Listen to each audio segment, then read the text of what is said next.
Well, great. And thank you both, Kathy and Jeanette, for organizing this on a very short notice. It's actually only a month ago since I contacted Kathy, and I already feel like we've known each other for a long time.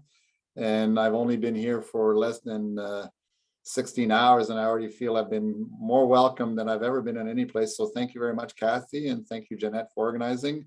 And thank you all for attending, especially on this beautiful Whistler day.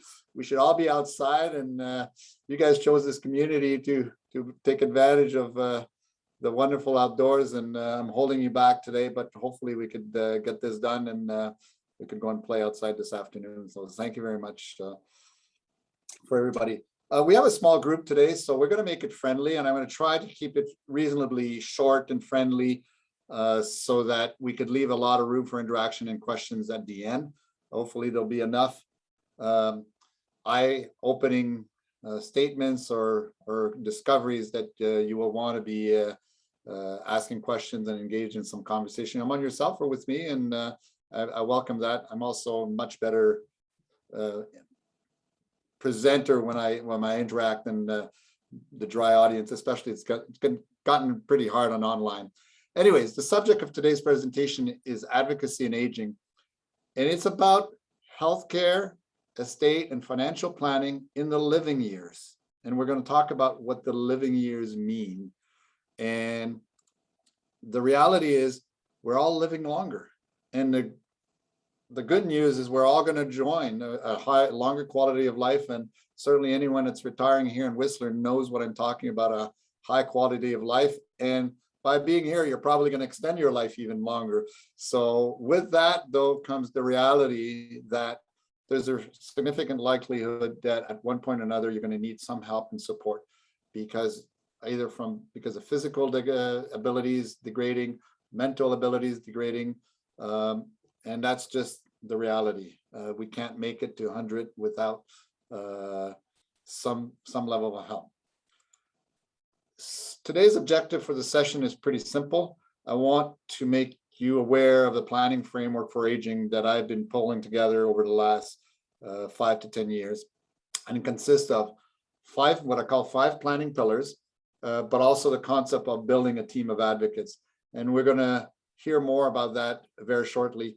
As I said, the presentation, I'm going to try to keep to 15 to 20 minutes and then leave a lot of time for interaction and questions. It may go longer, depending if I get excited about a certain subject. My whole journey really started around my father-in-law. My father-in-law retired at an early age. Well, for some people, it's early at 58. For some people, it's not. But he became very passionate about estate planning and read a lot. And he was sharing a lot of his findings, not all, but I know that he was spending a lot of time talking about it, looking at it, reading, and became very passionate. However, there's one thing that became very clear in hindsight: he never planned to lose his mind. And when he started losing his mind, the natural course of him trying to keep control and stay on top of things, especially because he was so passionate about the topic, that he started simplifying things and changing things. And at a certain point, he started actually selling things, thinking that he didn't want to leave the burden to his children. And we actually started getting wind of this when he actually sold a certain fairly priced item, we won't get into detail, for about 5 cents on the dollar. That's when we opened our eyes. And my wife and her sister got involved and had an open conversation with her dad. Luckily enough, he was very open to start having discussion. He was already aware that things were not as they should be, but didn't know. They got quickly diagnosed and assessed for dementia. Both him and my mother-in-law had dementia at the same time, which really made things that much worse, because she could not even intercept things as things progressed. Luckily enough, we intercepted, not too many mistakes, and there was a very, very positive relationship that evolved and transitioned with the two daughters managing affairs and taking care of business. But as I said, it could have been better. And in the end, it was a long process, because even though there had been some planning done for the day he would die, there was no planning for the day transition needed to occur and someone to manage proactively while they were both alive. That really opened my eyes and started my own journey and my own planning. And it started with my own self, recognizing that, yeah, I could live longer, but I became very aware that there's another state other than being alive or dead. There's a state of being alive and less capable. And that entails a whole other train of thought. And my goal has always been to make things as simple as possible, as easy as possible for who's going to take over, not only by communicating openly, by thinking about it, by expressing my wishes, gathering my wishes, and be able to share them openly so that when the tough times come, it could be easy for my delegates, my advocates, to act on my behalf and really extend the quality of our life and the dignity of our life as you have diminishing capabilities. Just a quick note I want to make that I put on this slide that became a little bit of a little pet peeve of mine is I talk about mental abilities in three terms: loss of memory, loss of information processing, and loss of reasoning skills. A lot of people talk about I'm losing my mind or I'm losing my memory. And everyone talks, oh, he's got dementia, losing memory. But those three dimensions are important because some people think they're fine because their memory is good, or some people don't recognize the loss of reasoning skills early on. And each one of those have their impacts. So I just wanted to mention that just because it seems to be everyone's word is Alzheimer means loss of memory or dementia means loss of memory. And it manifests itself differently for different people. And that's just the reality. For today's session, I'm going to refer to a number of experience and stories of different people, but mostly to my parents. Here's a picture of my parents on their 50th anniversary. They were 78 and 74 at the time. And my parents had a very active lifestyle, very social lifestyle. They're also involved in all kinds of activities.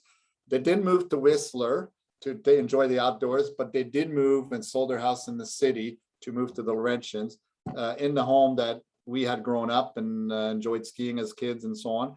It was a small and humble home in the town of St. Adele, but from there they could ski, they could golf, they enjoyed the lake, swim, and there was a lot of artistic and social events in the Laurentians that they had a very full lifestyle and enjoyed the lifestyle. So that was very, very good.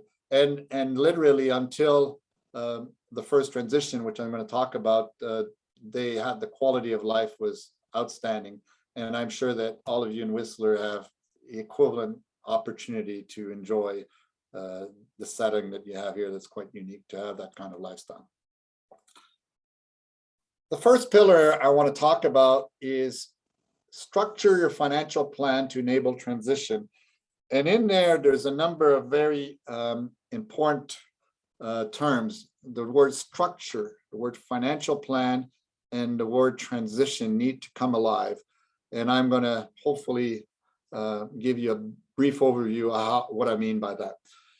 The first sign that my parents were into an aging transition, if I could call it that way, was I think my dad was around 88. And on a cold February Friday night, I get a call and they were very pleased to let us know that they sold their home privately. I know, Kathy, you wouldn't appreciate that because there's no real estate agent fees in this, but anyways, they were quite pleased because they sold it to someone that they knew that would basically carry the legacy of that home.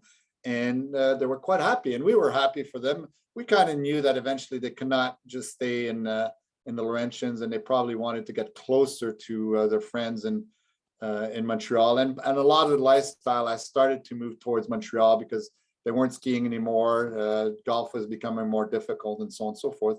And they were driving back and forth and it was very difficult. So we welcome the news. However, I woke up the next morning and I kind of said, you know, my parents had a humble lifestyle and I don't know, they've been living a nice life and they're moving back to the city, costs are higher. I have no idea what their affordability are. And because I was starting to see my mom may have dementia, I started worrying about healthcare costs.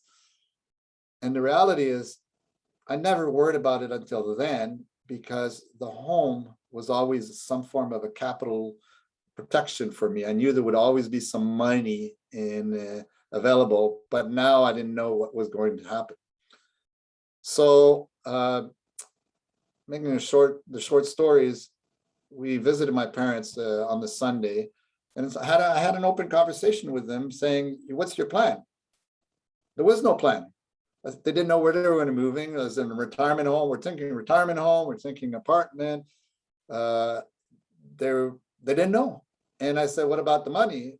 There was no plan, but their advisor was going to put a plan.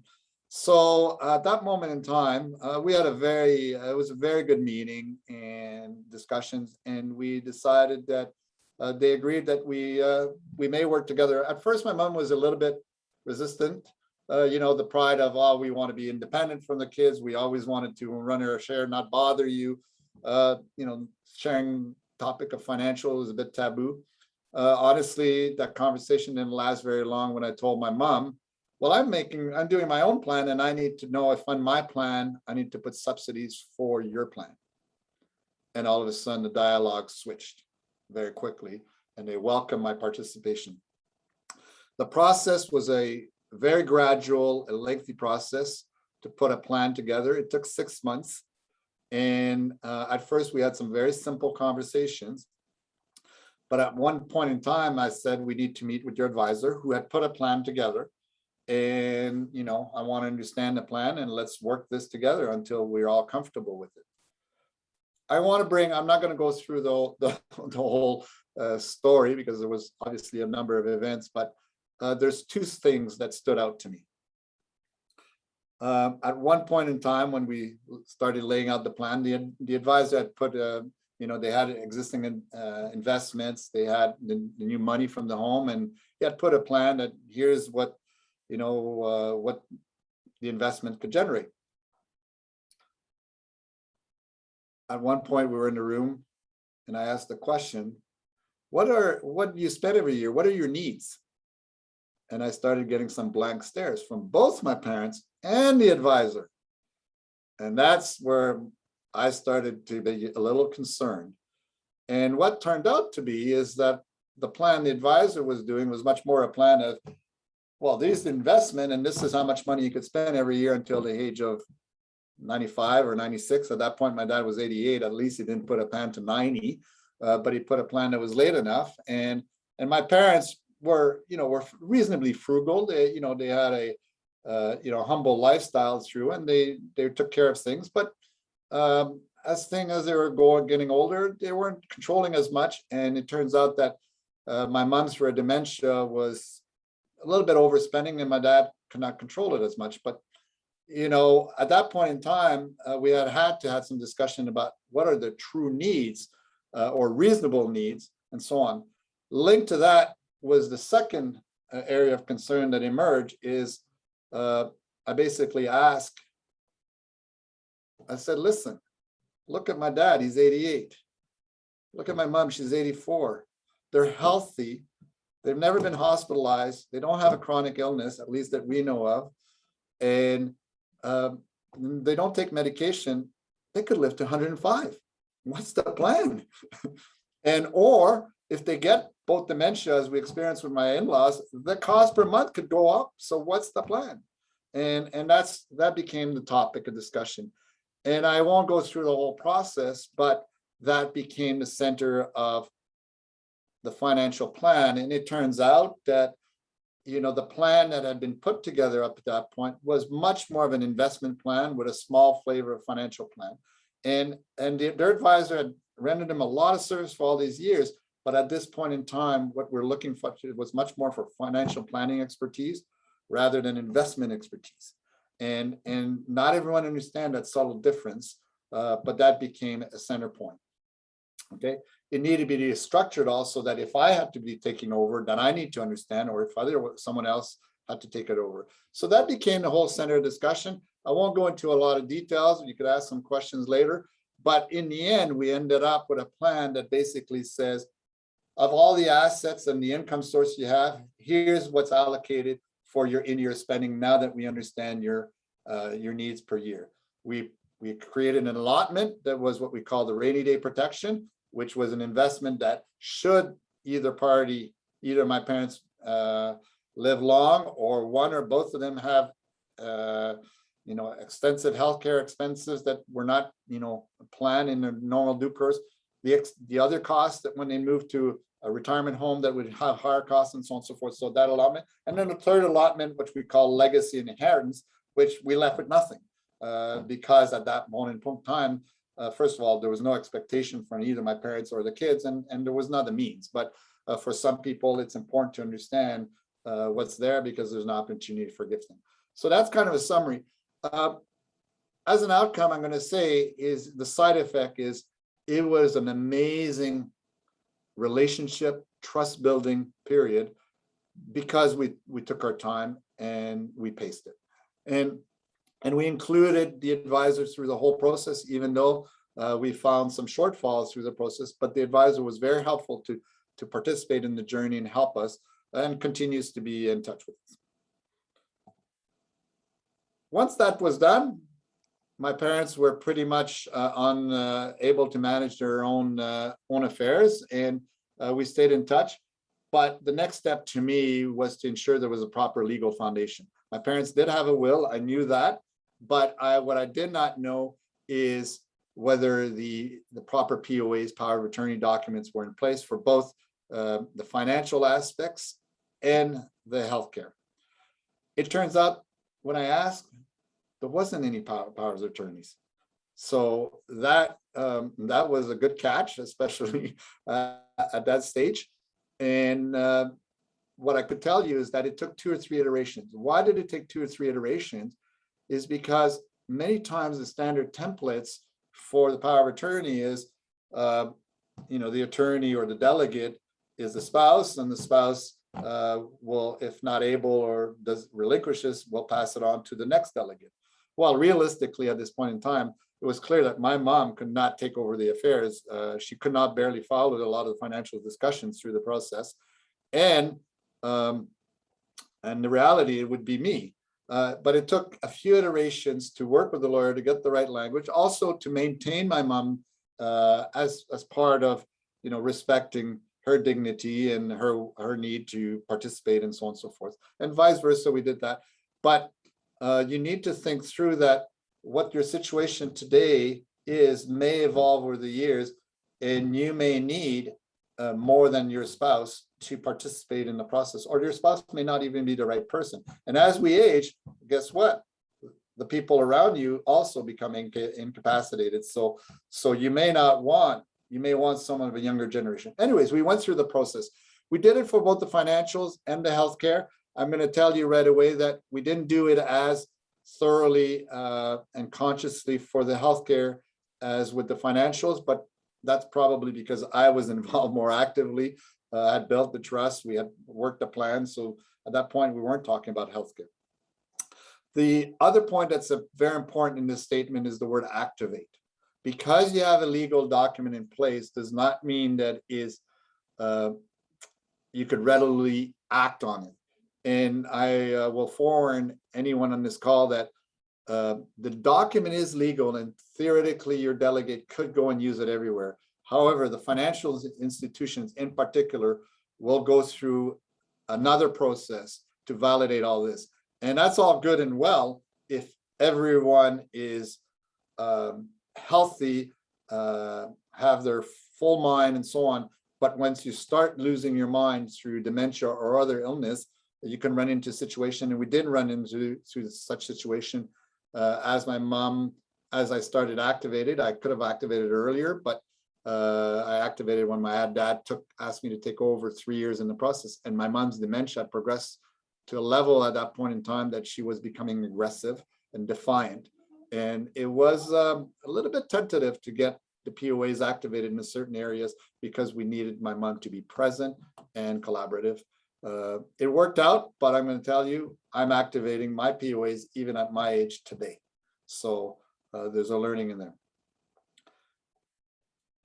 let's move on to the next pillar, which is about organizing, simplifying, downsizing, and documenting your estate. Obvious statement, not everyone does this very well. We hear a lot of stories about hoarders and the kids have to pick up the mess, and it's tedious, it's difficult, it's lengthy, especially during an emotional period of time. My objective is very simple. I want to make things so simple for my kids along the way that, we don't leave a mess, especially if we don't use certain things. We should downsize. For some people, this is a simple, natural process. For others, it's very, very difficult. In the case of my in-laws, my mother-in-law was a hoarder, and it was a year process. Luckily, as we transitioned, we had a bit of that luxury, but when they move into retirement home, then the time frame was shorter, and it was a very, very difficult process, requiring a lot of hours from many of us.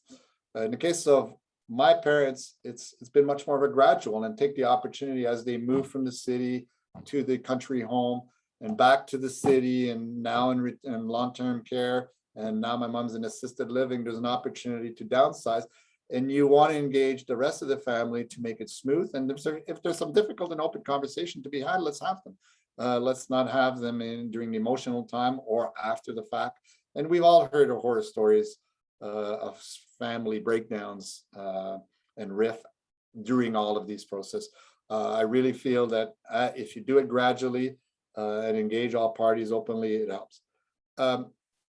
Do not underestimate the statement document. Earlier in the year, realizing that I was pretty much running all of my parents' financials, and they weren't on top of things anymore, and my sister was managing all the healthcare, I realized that if something happened to me tomorrow, I would leave my sister with a mess, and my other siblings and my wife, and they wouldn't even know where to find things. It wouldn't be that bad because it was at least simplified and organized, but I would still be leaving a chore. So I decided I'm going to put an effort to document. It took me 2 to 3 weeks, and the end document was close to 35 pages. Now, there are organizers available in the marketplace that simplify the task. It doesn't have to be as extensive, but recall my philosophy is that I want to keep as simple, readily available, and should be available within 24 hours. So that's kind of my motto, and it does take work, and it's to me it's worthwhile. It's also a good foundation to have a yearly meeting with your team and your family to share the information.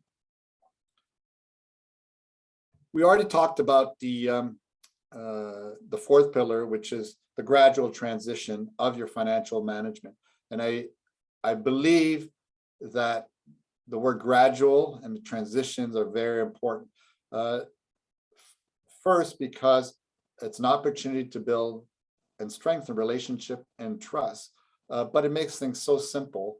And in the end, in my case, what was most important is I really feel that I'm managing my parents' affairs as they would do it, not the way I like to do it or the way I do mine.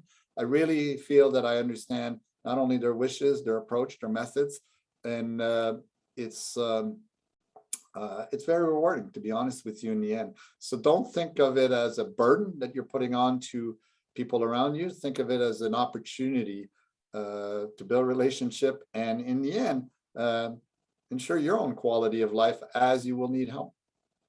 For a lot of people, that's a very difficult concept to accept. When I tell people that, my kids know all of my assets, they have access to my accounts, they're activated in the POAs in the bank, they step back and say, really? And to that answer, I said, well, and they said, why not?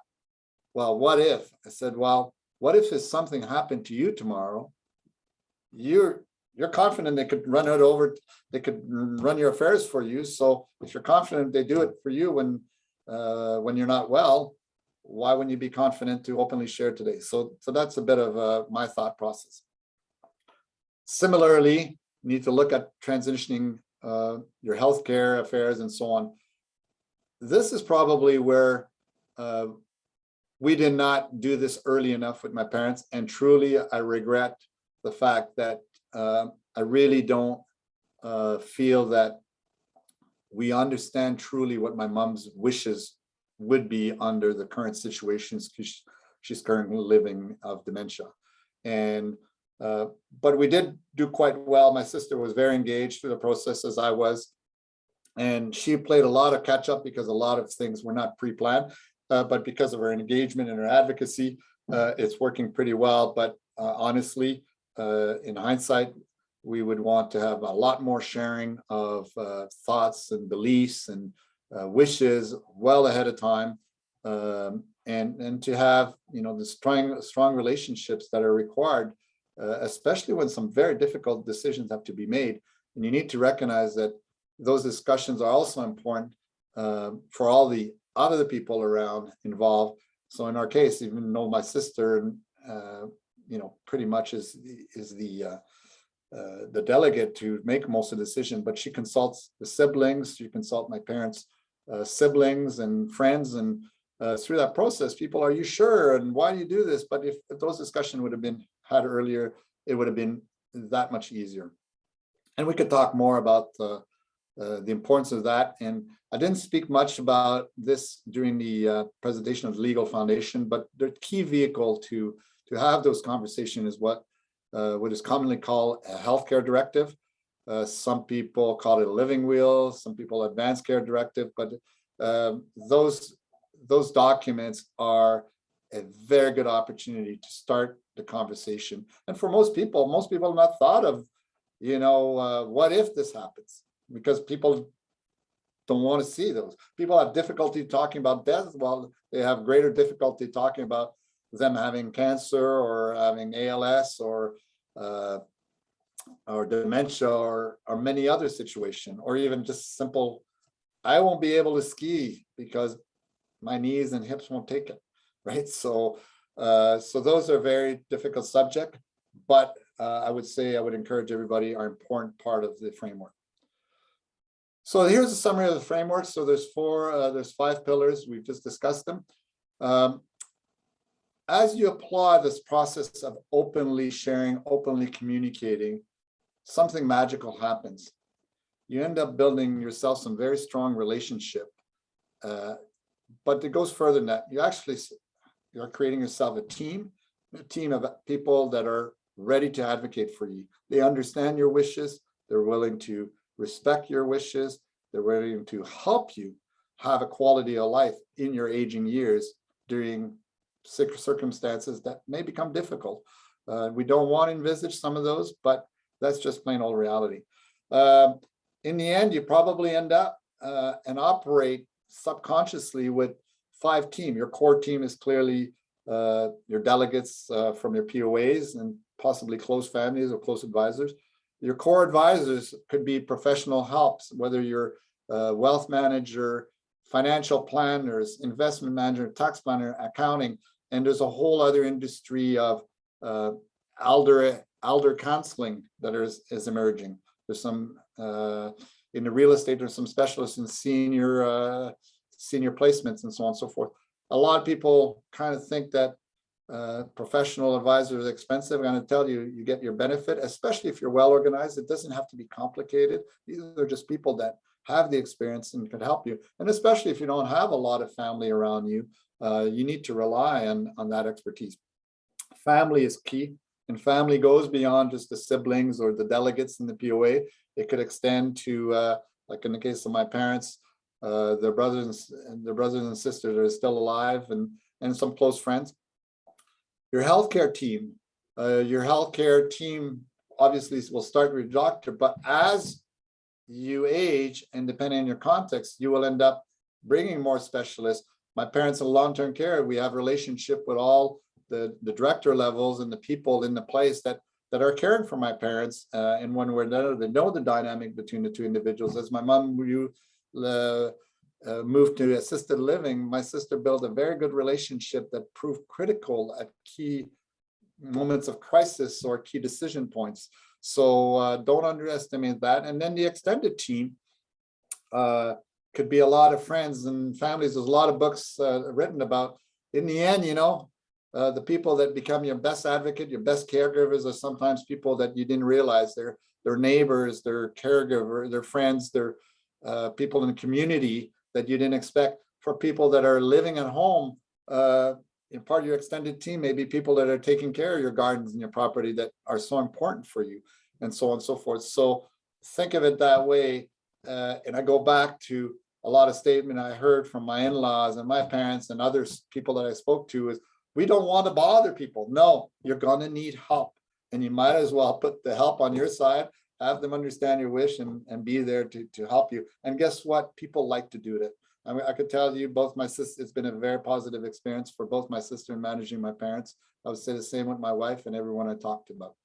So in summary, I want to open it for question and answer is, the time is now. Like in my parents, we managed to catch up with 88, but there's no reason why you don't do it now.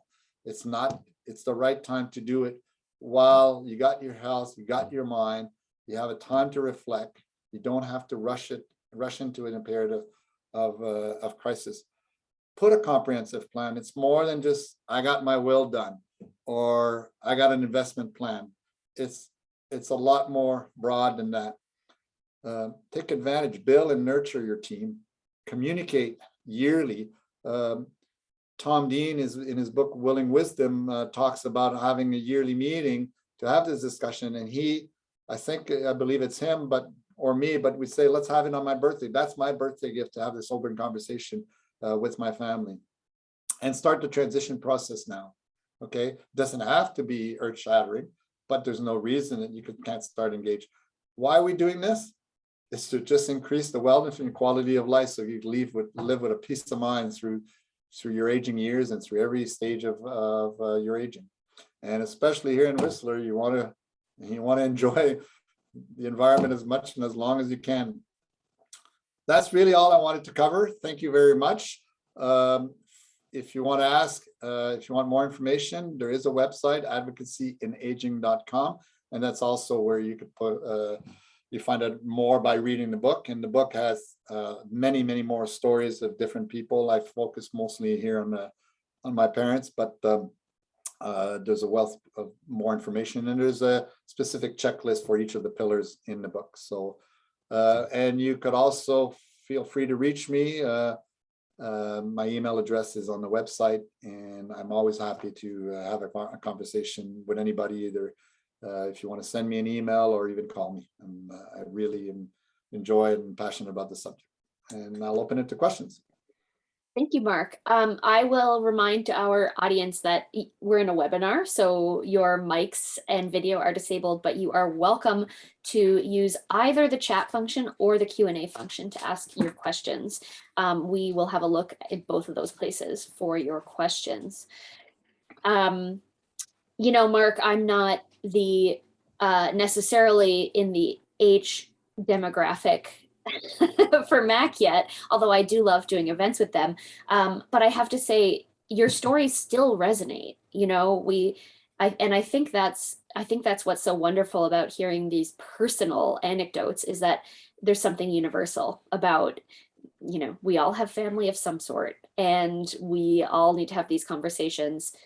Some of us may be more or less comfortable starting those conversations, but I love learning through these personal anecdotes. Oh, somebody just raised their hand. Did that person? Oh, but it's gone now. Whoever that was, you're welcome to type a question in the chat box or in the Q&A box. We will look at both. Yeah, just to react to your comment, Jeanette, is clearly because of my personal situation and because of people that I know are entering the aging years, I wish on everybody to put their plans in place.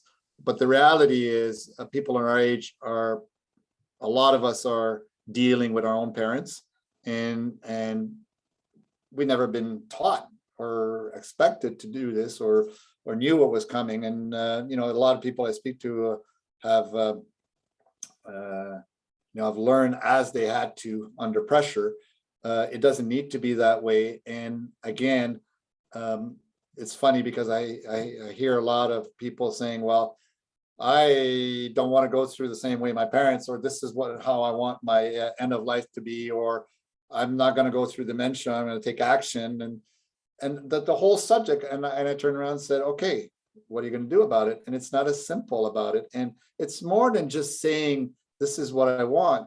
You need to engage, because you need to realize that your own kids or your friends and so on may be surprised by what your wishes are, or may react negatively. So you need to bring them on board for whatever you're thinking. And yeah, and there's certain reality that you know, you got to have a legal foundation in place. And some people also tell me, oh, I'm not too young for that. Well, I said, what happens if you lose your mind? You're too young. You won't be in position to do what you want.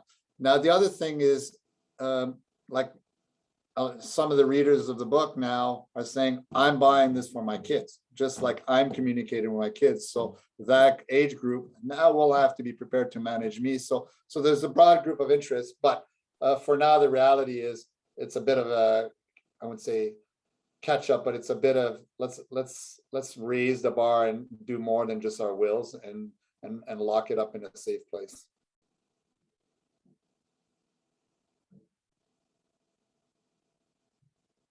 I'm just looking if there's any other questions. Maybe I could share with you some of my stories. As a realtor for over 25 years in the British Columbia markets, I've been asked several times by clients to act as their executrice. And unfortunately, in our real estate world, even though we are confidants to their sale of their largest asset and assisting them to relocate to a care home or introduce them to several care homes in our community, you know, I've had incidences where a parent or a family member hasn't talked to their children in years, and the families live apart and they haven't communicated. And so now, you know, it fell upon me to say, at this point, I can't help you, but I can put you forward to those resources that you're going to need to set this up for your next steps.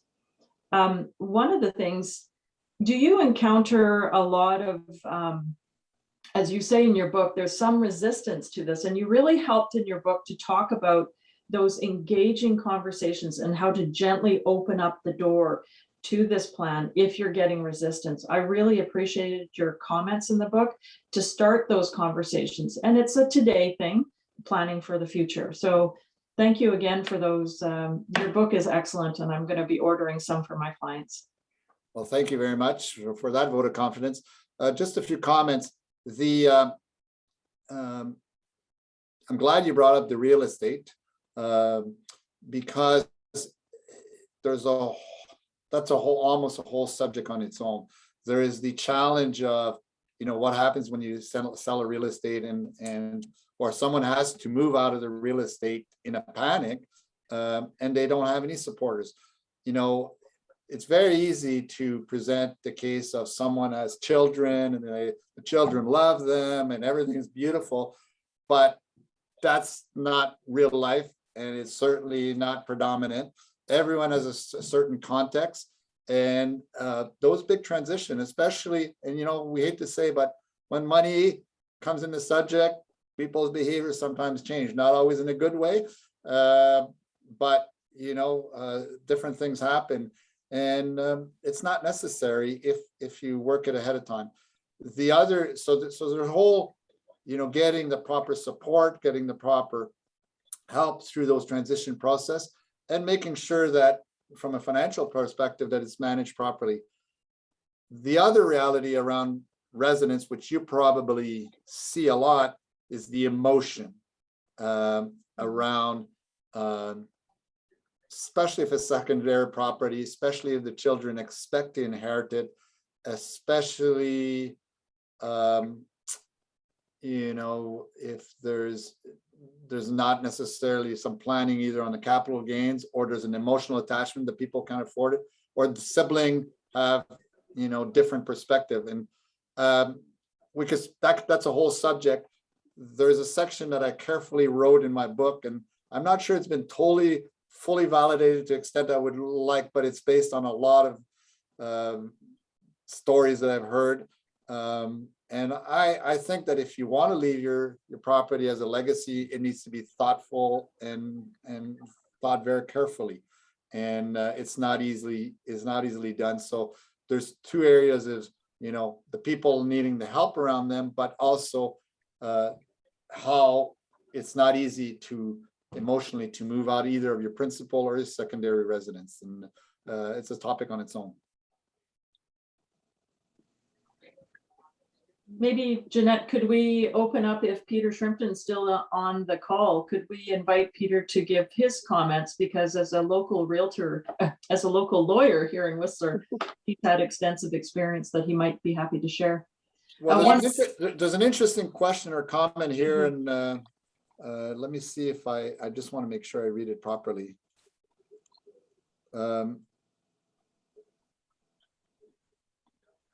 As a long-term lawyer, I goes transparent in the planning things.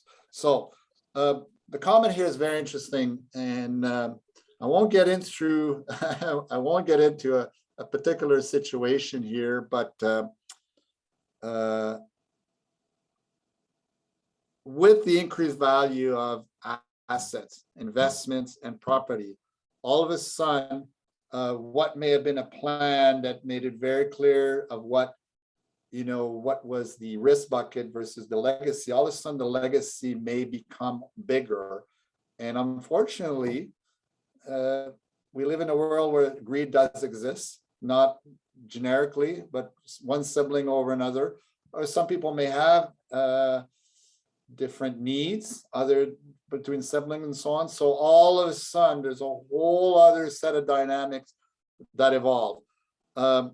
I'm aware of a particular situation where there's a property that was meant to be eventually inherited, and some of the children were going to inherit it equally. That particular property, through the COVID, increased in value so much, and that then there's a whole debate of, well, is that the real value? Is that a fair market value? And then there's assessed value versus fair market value, and a whole game and dynamic that could become unhealthy, to be very candid. You guys in real estate have probably seen it certainly more than me. But in that process, the other thing that happens is that all of a sudden, the children or the inheritor or the people that were hoping to be able to buy that property can't afford it anymore. And then there's a whole other set of emotion that jump in, and arbitration that could jump in, especially if one sibling can afford it more than the other. And you can imagine all the stories. So, people need to be prepared. If you had an open conversation, and if people really, if the children's wishes as well as the parents' wishes are discussed openly, then eventually things could be worked out. But usually, in general, I think history has proven it. A lot of this happens after a death or after an illness, and unfortunately, the result is a lot of family rift and breakdowns occur. And I spoke, a lot. Some of the authors that I referred to in the books that I've read or research, I spoke to them, and there seemed to be a consensus. Is unfortunately, a lot of the family breakdowns and rift occur post-illness, post-death, and I believe that all of this could be prevented through proper planning and proper open dialogue up front. I also thought you brought up a good point about having your core team around you of support. You're not going through this alone. You do have a support network. You could work with a lawyer, your realtor, your advocates through medicine, wellness. There's so many people out there, and often the resources are there. We just need to find them. So, certainly on our Whistler MAC website, our Whistler Mature Action Community website, we try to provide those community resources and do these types of webinars to educate people to be positive and proactive about it instead of waiting. And certainly, if people are looking at, we brought up the discussion in your book about downsizing. On January, we had a webinar through the library with gettingittogether.ca. And Rowena List was excellent with her points about getting your house ready for aging in place or moving on, those kind of things. And that alone can be overwhelming trying to do it on your own. And it's seek out those professionals that can help you and make the process a bit easier on yourself, and be gentle with yourself, because we put a lot of pressure and stress on ourselves to do it alone. And even if the members aren't here, there are. I'm glad you brought that up. Because the reality is there are a lot of people that don't have the family and children around them or close by, and no one thinks of the importance of having professional and possibly engaging them much earlier. I recently was actually water skiing with a friend, and he had an aunt, a long lost aunt that was wealthy, but she had no family, but she was a very strong person. Didn't want to delegate, didn't want to share, and now she's in a dementia situation. And he, as the second nephew, has now picked up the pieces. And there's complexity, I won't get into details in there. It's unfortunate that it's not a total mess, but he has to pick up a bit of a mess. The person is still alive, and it's not easy to interact, and it's probably too late because the person is not in a full state of mind. And, there's a whole bunch of missed opportunity in there. And for sure, this person was in a professional field. She could have even used people from her own organization or,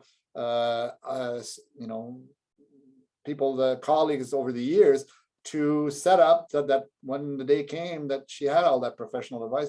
And this person has more than the affordability. There was too much money and lost the opportunity to give while alive, and to give to other organizations and charities, and enjoy the fruit of her much labor over the years. So again, there's a lot of reasons to engage early, and it's not only family. There's a lot of professional help around that's there. And thank you for highlighting the MAC community as part of the purpose, and it's great to see it in this community. There is another little comment here from Peter saying, remember that BC in particular differs from other provinces in protecting considerably a spouse and children with variation powers of wills. That's like another language to me. Yeah. In my book, I tried to keep to the basic principles and of what you're trying to achieve. And thank you for Peter to highlighting it.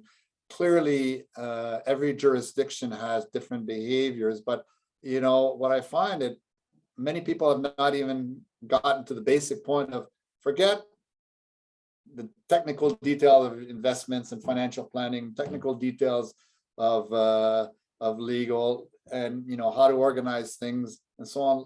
Let's step back and say, what is it you're trying to achieve? What is it does quality of life will mean to you in these stages of life, even though you don't want to contemplate them? And and should this death occur in this circumstance and so on, how would you see things play out? If you don't clarify your thoughts and don't get organized, then you don't stand a chance for things to play out in a very positive way that you should have and deserve.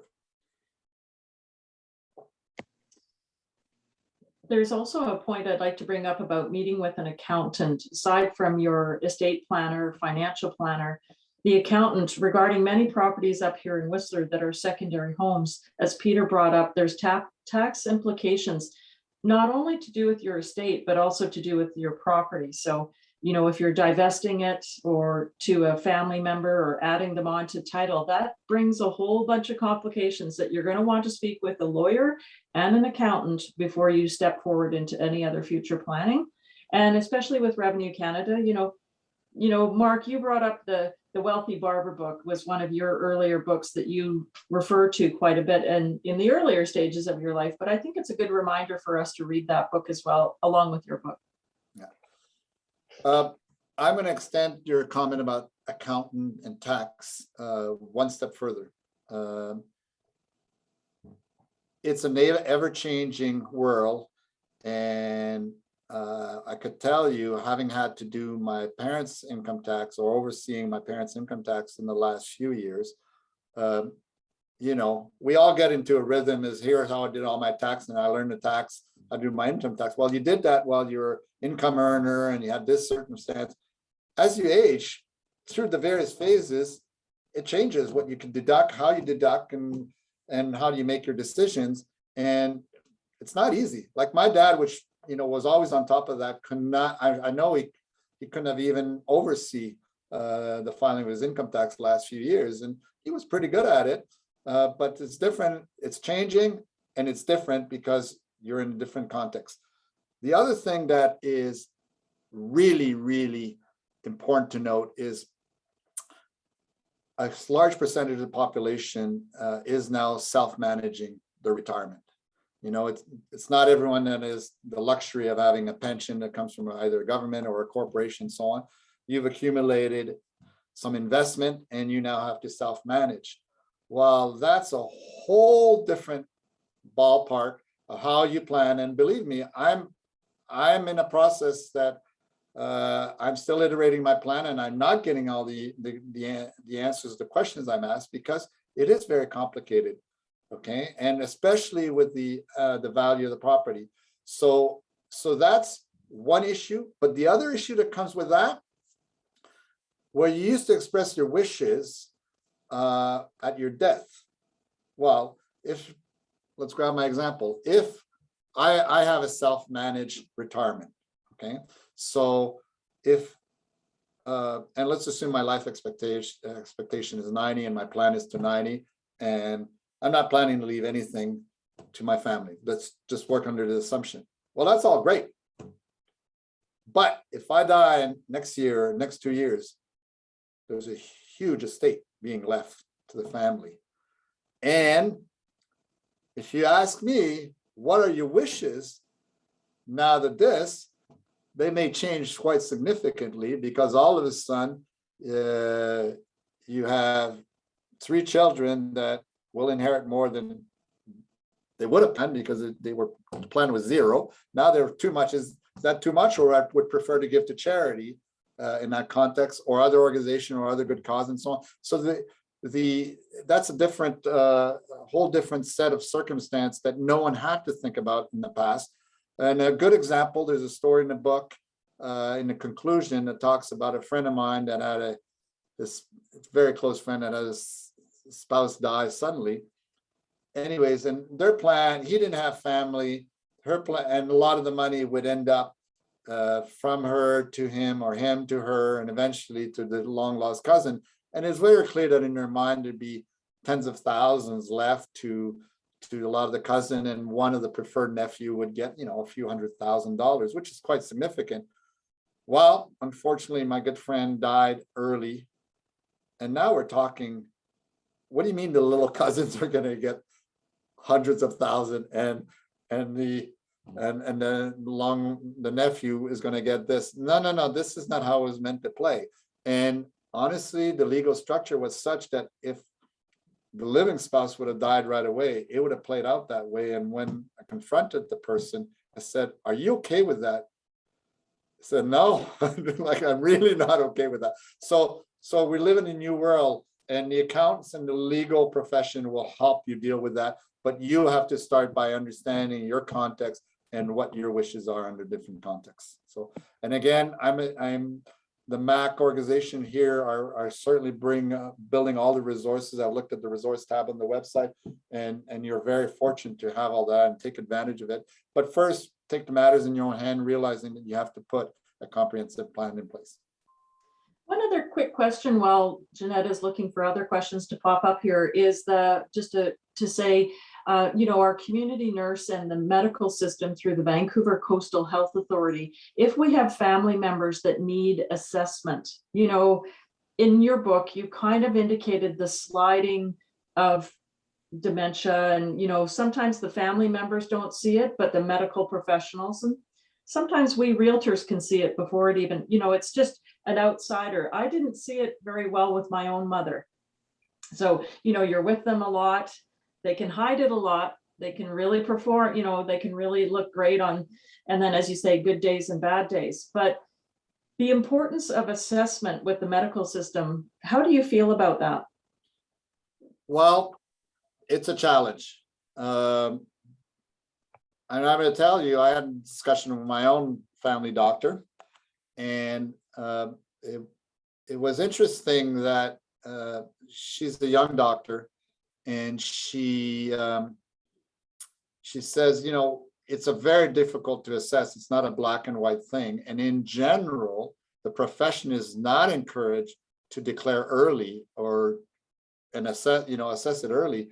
So, you know, we have all these nice legal world that says once such and such is incapacitated, you know, someone could take over. But the reality is that the decision of incapacity is done way later than required.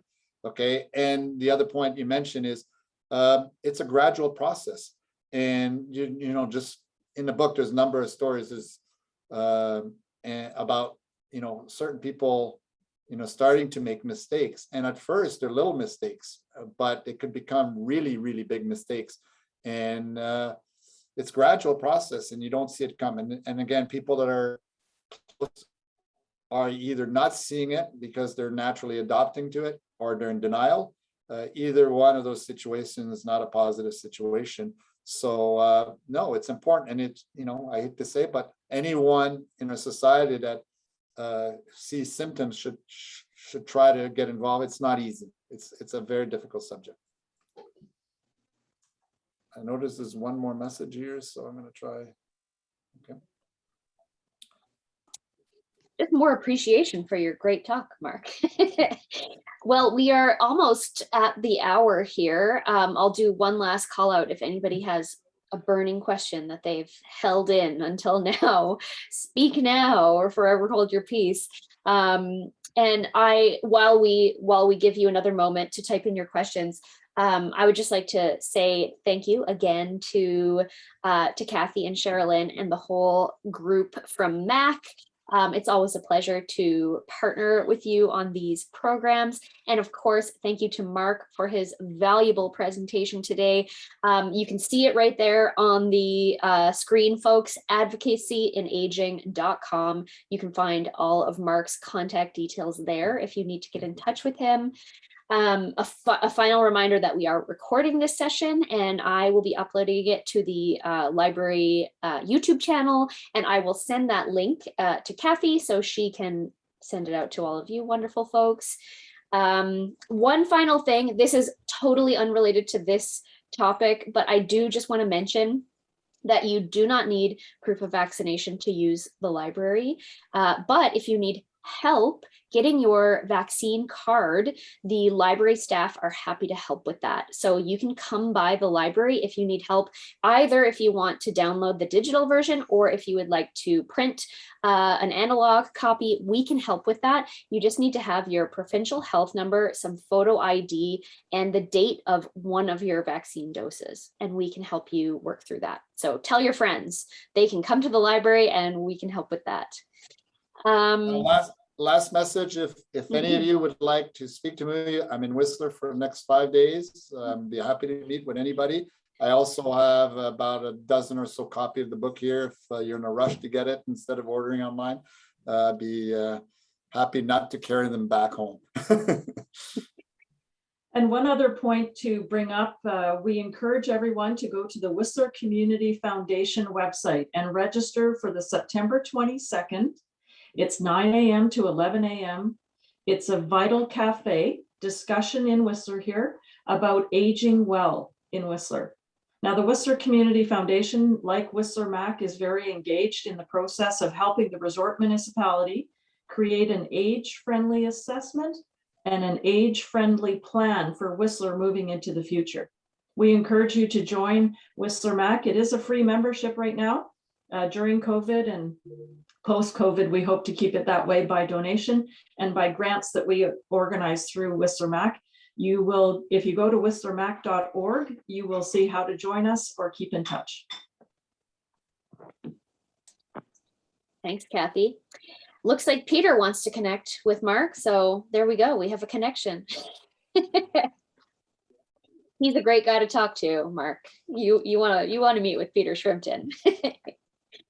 All right, my friends. Well, it is It is 1 o'clock on the nose, so I am going to end our recording here, and I hope everybody has a wonderful afternoon. Thanks again to Marc, and thanks again to Kathy and all the folks at MAC.